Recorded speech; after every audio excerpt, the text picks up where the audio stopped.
네, 안녕하십니까. 강신일 변호사입니다. 네, 오랜만에 뵙습니다. 네. 일단 첫 번째 질문부터 드리겠습니다. 첫 공판이 어제 있었는데요. 기소된 혐의에 대해서 다시 한번 좀 정리를 해주신다면요. 네, 먼저 뇌물죄가 있는 거죠. 예, 금방 말씀하신 것처럼 약 111억 원대에 달하는 뇌물죄가 있는데요. 여기에는 삼성으로부터 소송비 대납을 받았다고 하는 약 68억 원 정도가 있고요. 예, 그리고 이제 민간업자들로부터 받았다고 하는 약 36억 원, 그리고 국정원 특수활동비 약 또 7억 정도가 있습니다. 네, 그 다음에 이제 이와 관련돼서 조세 포탈, 뭐 국고 손실 이런 것들이 또 있고요. 네, 그 다음에는 이제 횡령죄가 있는 거죠. 네, 다스의 실소유자가 이명박 전 대통령이라고 보고 다스에서 임의로 돈을 빼냈었다는 약 350억 정도의 횡령죄가 있고요. 예, 그 외에는 소송을 함에 있어서 청와대 직원이라든가 공무원들을 동원했다는 직권남용 권리행사 방해, 네, 그리고 대통령 기록물 관리법 위반, 그리고 음, 마지막으로 부동산 실권리자 명의 등기에 관한 법률, 부동산 실명법 위반 이렇게 있습니다. 네. 일단 뭐 많은 혐의들이 있는데 지난 공판 준비기에서 검찰이 제시한 증거를 전부 동의했었습니다. 사실 뭐 형사 사건에 있어서는 굉장히 이례적인 일인데 이번에 이명박 전 대통령이 동의한 이유를 밝혔죠. 네, 맞습니다. 사실은 변호인들은 그 증거 동의에 반대한 것으로 보이는데요. 예, 이명박 전 대통령은 거기에 대해서 자신과 함께 일했던 공무원들에게 시시비비를 법원에 불러서 일일이 따지는 것은 옳지 않다, 바람직하지 음, 않다라는 얘기를 했죠. 네, 그래서 서류와 법리로 다투어 달라고 얘기를 했다, 변호인들한테. 음, 그렇게 이제 밝히면서 결과적으로는 불러서 얘기를 한들 수사기관에서 그렇게 얘기할 수밖에 없었던 어떤 상황이 있을 것이기 때문에 그들을 부른다는 것은 그 본인들뿐만 아니라 가족들에게도 어떤 불이익을 주고 못할 음. 짓이다. 이런 얘기를 한 것으로 볼 수 있습니다. 특히나 40년 지기이자 뭐 집사라고도 불립니다. 김백준 전 청와대 총무기획관을 따로 언급하기도 했었는데 증거를 다투지 않겠다. 뭐 말은 그렇게 했습니다만 어떤 의도가 있다고 보십니까? 많은 분석들이 나오고 있던데. 근데 지금 바깥으로 나타난 이명박 전 대통령의 뭐 얘기도 뭐 전혀 일리가 없는 것은 아니지만 예. 김백준 그 기획관 같은 경우, 비서관 같은 경우 사실 그 사람이 뭘 알겠느냐 뭐 이런 말을 했거든요. 네네. 결과적으로는 그 증명력이라든가 신빙성이라든가 그 알만한 위치에 있지 않았고 음, 그 다음에 40년 직임에도 불구하고 그와 같은 얘기를 한다는 것은 뭔가 그렇게 얘기할 수밖에 없었던 다른 이유, 예를 음, 들어서 검찰에 대한 어떤 불신을 드러내고 있는 것이죠. 예. 그런 것이 있었기 때문에 불러서 뭐 얘기를 한다는 것이 별 본인에게 도움이 되지 않는다는 속내를 드러내는 것이고요. 음, 또 하나는 김백준 전 비서관이 나와가지고 일일이 얘기를 할 경우 얼굴을 붉혀야 되는 그런 어떤 상황을 좀 피하려 하는 것이 아닌가 이런 생각이 음. 듭니다. 사실 검찰 측에서는 김 전 기획관이 뭐 진실 규명에 대한 협조를 다짐하기도 했고 또 워낙에 오랜 시간 동안 옆에서 지켜봐왔던 인물이기 때문에 핵심적인 증언들을 말하지 않을까 뭐 이런 기대를 하기도 했거든요. 그렇죠. 예, 네. 그런 부분들을 사전에 차단하겠다 뭐 이런 의도도 있지 않을까. 뭐 맞습니다. 예, 김백준 전 기획관이 사실은 본인의 재판에서 말이죠. 이명박 전 대통령이 지금이라도 진실을 말하고 국민에게 사과하는 것이 옳겠다 이런 얘기를 했거든요. 네네. 그런 상황으로 봐서 증인으로 나온다면 아무래도 이명박 전 대통령에게는 별로 유리할 것이 없는 가운데 또 잘못하면 망신을 당할 우려도 있기 때문에 거기에 대한 증거 동의를 했다 이렇게 볼 수 있겠습니다. 네.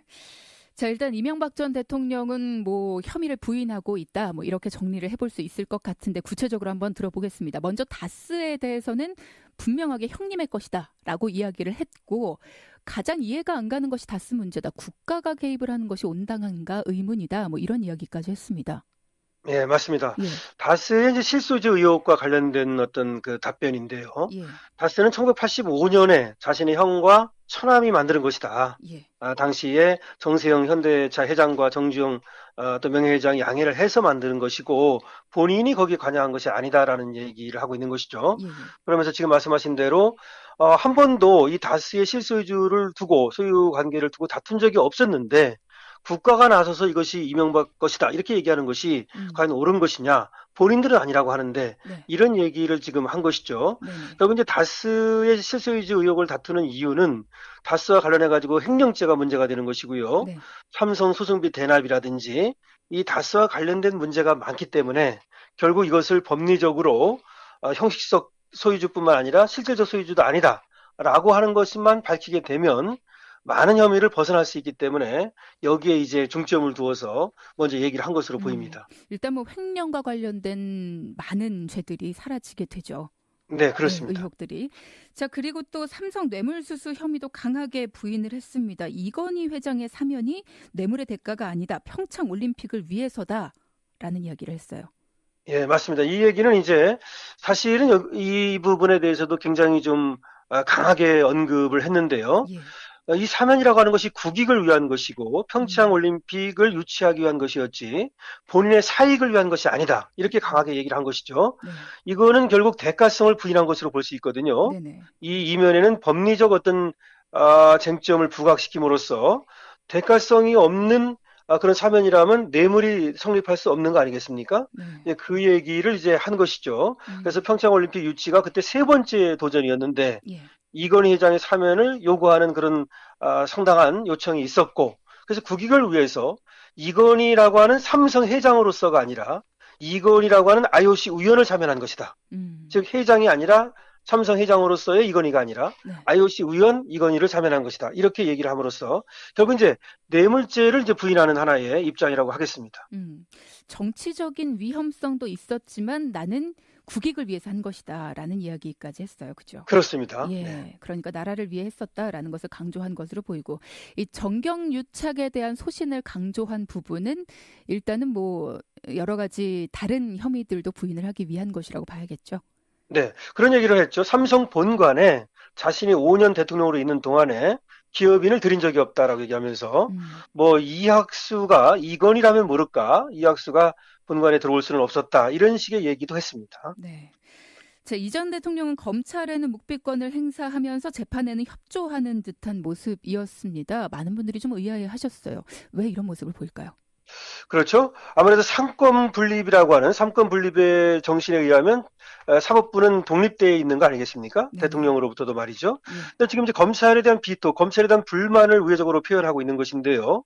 검찰은 무리한 기소와 무리한 수사를 했다라고 말하고 있죠. 음, 그런데 비해서 사법부에는 한번 기대를 걸어보겠다. 그리고 네네. 사실관계라든지 법리관계를 다투게 되면 자신이 무죄라고 하는 것을 사법부에서는 충분히 알 수 있을 것이다. 그래서 공정하게 재판을 해달라라고 하는 어떤 그런 부탁을 하는 동시에 또 기대를 드러낸 것으로 볼 수 있겠습니다. 네.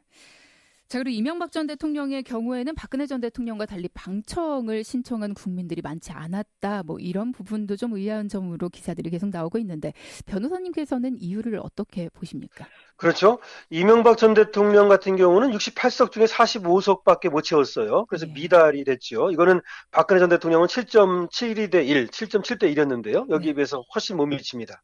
그 이유는 첫 번째, 박근혜 전 대통령 같은 경우는 최순실이라고 하는 아주 그 어떤 그 희화될 만한 그리고 어떤 음, 사람들의 입에 오르내릴 만한 이런 사람이 존재했다는 것이죠. 예. 그것이 하나 이유가 되겠고요. 그리고 바로 전직 대통령에서 파면된 이런 대통령이었기 때문에 그에 대한 관심이 있었다고 볼 수 있고요. 음, 그리고 또 하나는 아무래도 박근혜 전 대통령 같은 경우는 열성 지지자, 보수의 음, 대변자 네. 이런 어떤 인식이 있었죠. 그래서 네. 열성 지지자가 있었고요. 네. 이명박 전 대통령은 거기에 비해서 열성 지지자들이 없다는 것이 하나고요. 그 음, 다음에는 지금 증거 관계를 다투지 않겠다고 그랬지 않습니까? 예, 예. 그러다 보면은 박근혜 전 대통령은 그러니까 증인으로 나오는 어떤 스타성을 가진 사람들이 있었다는 얘기죠. 근데 이명박 전 대통령은 그런 사람들도 없기 때문에 별로 방청을 직접 가서 볼 필요가 없었다. 이렇게 요약할 수 있겠습니다. 음. 자, 그러면 뭐 앞으로 16가지 혐의 앞서 정리를 해주셨기 때문에 16가지 혐의를 받고 있는데 향후에 재판이 좀 길게 가지 않을까 이렇게 예상이 됩니다. 어떻게 보십니까? 네, 일반적으로는 말이죠. 예, 양쪽에서 증거 동의를 하게 되면은 증인을 부를 필요가 없기 때문에 네네. 재판이 빨라집니다. 네, 그래서 일단 재판은 빨라질 것으로 보여지는데요. 구속기간 만기가 10월 8일이거든요. 예, 그래서 그때까지는 이제 끝날 수 있을 것인데, 네네.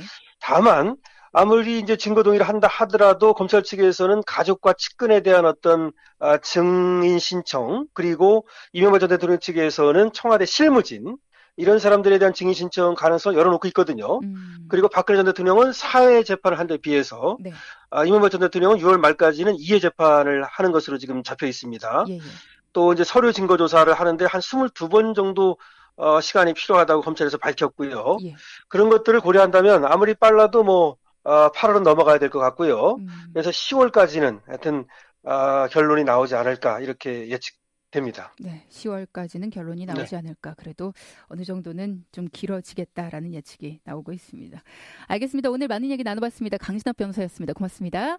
네, 고맙습니다. 네.